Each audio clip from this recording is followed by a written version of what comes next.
Hi, I'm Josh Hawkins. This is episode 109 of Opening Up the Gospels. In the last episode, I developed a commonly misunderstood passage from Luke 17, where Jesus told his disciples how his kingdom would be established. At that point in the Gospels, Jesus had been on his way to Jerusalem for the Passover with a band of pilgrims from Galilee, and so it makes sense that the Pharisees would come to Jesus with the question of when everything that they were looking for would come to pass. I talked about how Jesus was not spiritualizing, reworking, reimagining, or redefining what the kingdom of God was, but rather was correcting the Pharisees' expectations that it would be established by the strength of man in some insurrection movement or revolt. His kingdom would be established by God's power alone on the day of the Lord. And on that day, the wicked would not be able to escape the judgment, like what happened in the flood and like what happened in Sodom and Gomorrah. The unrighteous would perish, and they would not inherit the promise of the resurrection and the restoration of Jerusalem and all of creation in the age to come. Well, in today's episode, I want to look at a parable in the next chapter, Luke 18, that is so deeply connected with what Jesus just said to his disciples about how his kingdom would be established. So let's read from Luke 18. And he told them a parable to the effect that they ought always to pray and not lose heart. He said, "In a certain city there was a judge who neither feared God nor respected man.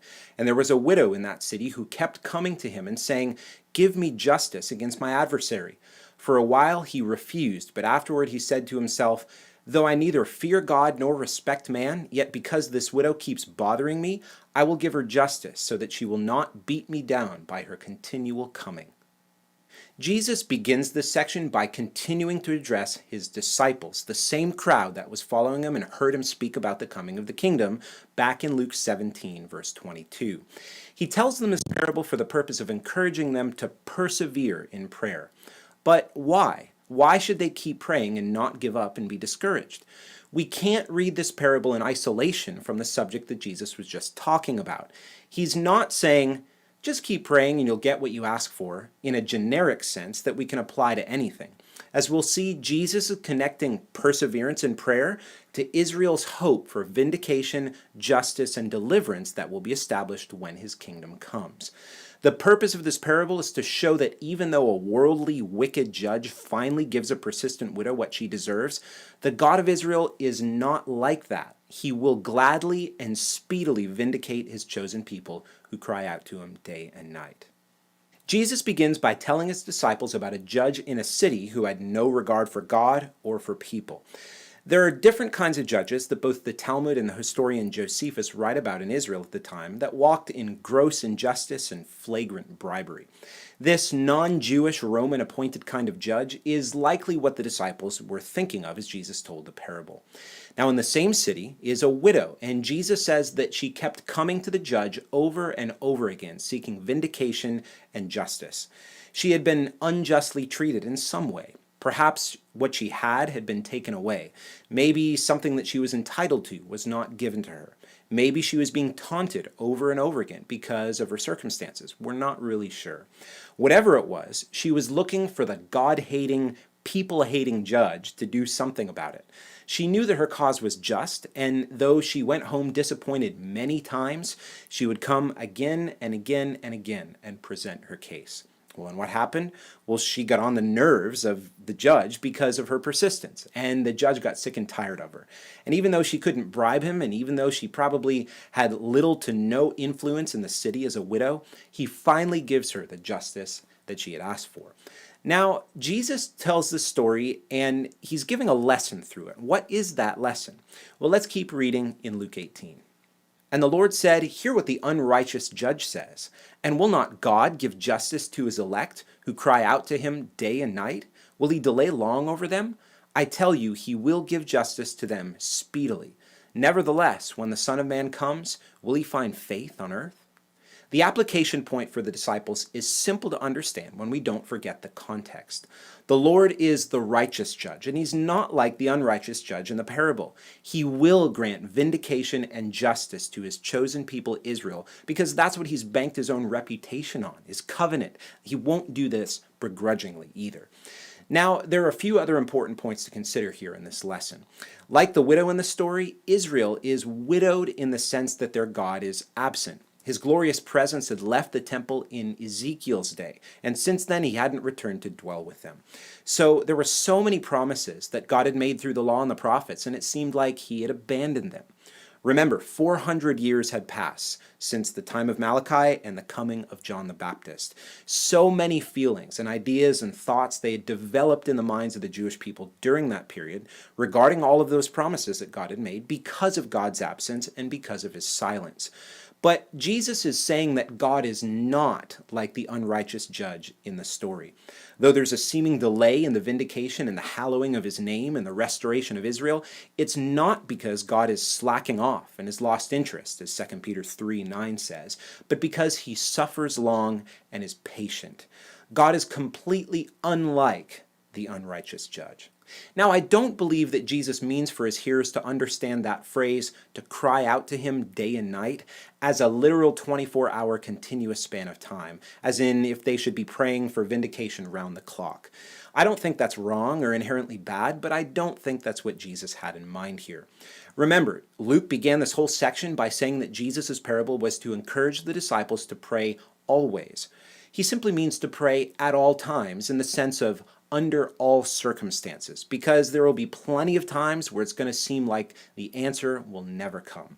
The seeming delay will cause them to lose heart, be discouraged, and to give up on their confidence. Even in Jewish writings, it's argued that a man should never be deterred from or really cease from praying. The lesson Jesus is giving is not that crying out day and night is the catalyst that brings Israel's vindication, but rather they are to persevere in patient prayer, because Israel will be vindicated and restored.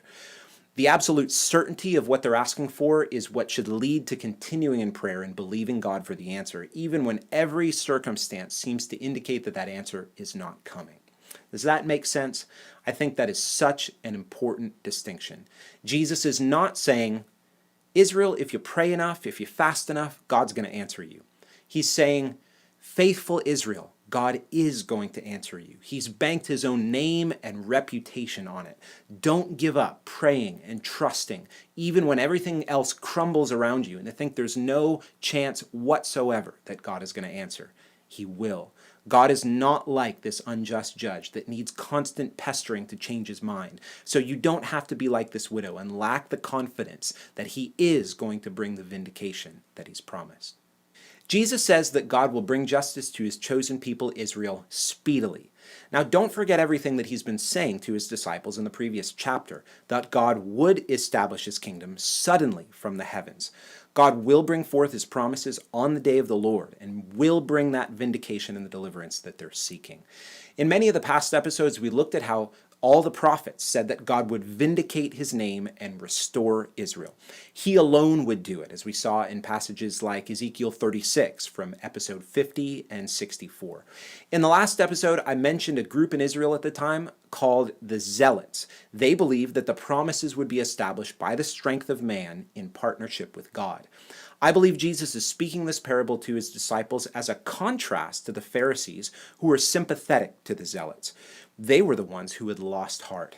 They had given up their confidence in God to establish his promises and vindicate Israel, which is why they sought to either bring them to pass themselves or somehow merit God to do it by their piety. Jesus says that has nothing to do with the strength or the piety of man, and he affirms that God will indeed do what he's promised. It will happen suddenly on the day of the Lord, just as the law and the prophets declared. He's not telling them to take things up in their own strength and do battle in the heavens in partnership with God to bring forth his promises. He's telling them to watch and pray, to wait patiently, prayerfully, and expectantly.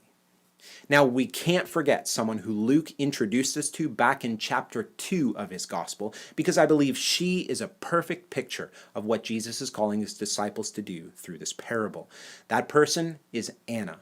I talked about her back in episode 26. Look again at what Luke says about her, and notice the parallels with what Jesus is saying in this parable here in Luke 18. And there was a prophetess, Anna, the daughter of Phanuel of the tribe of Asher. She was advanced in years, having lived with her husband 7 years from when she was a virgin, and then was a widow until she was 84. She did not depart from the temple, worshiping with fasting and prayer night and day. And coming up in that very hour, she began to give thanks to God and to speak of him to all who are waiting for the redemption of Jerusalem. Do you see the connections now between Luke 2 and Luke 18? In Luke 2, we see Anna, a widow who was patiently waiting for the redemption of Jerusalem, and she responded by worshiping God with fasting and prayer night and day. Now in Luke 18, Jesus is telling a parable about a widow who comes to an unjust judge over and over, and then uses that as a lesson to encourage faithful Israel to continue to cry out night and day, not because that will force God to finally do something, but to simply respond to God by not giving up in watching and praying in light of their promised vindication and redemption. Just a chapter before Anna, in Luke 1, we see the angel Gabriel telling Mary that she would have a son that would be the one to fulfill God's promises to David in 2 Samuel 7. Jesus would be the promised descendant who would sit on David's throne in Jerusalem and rule over Israel forever, establishing God's kingdom of justice and righteousness, where Israel would dwell in the land in safety from her enemies. Anna is a picture of faithful Israel. She is assured, she's hopeful, she's prayerful. Her life of worship showed that she honored God, she believed his promises, and didn't waver in her confidence. This is exactly what Jesus is encouraging his disciples to through this parable. Jesus is on his way to Jerusalem for his death, and his kingdom would not be established by a revolt or in the timing that the Jewish authorities thought it would. But just like the widow Anna, the faithful in Israel should not give up on God, but to pray, to ask, remain confident in all that God has promised, even when it seems like the long-hoped-for vindication and salvation will never come. This is Jesus' exhortation to his disciples through the parable. Well, in the next episode, we'll continue looking at Luke 18, where we'll see Jesus telling another parable about a Pharisee and a tax collector. We'll see how self-righteousness is something that God absolutely detests. In the meantime, you can go back and watch any of the past episodes in this series on my website, www.joshuahawkins.com/gospels. God bless you, and come back next time.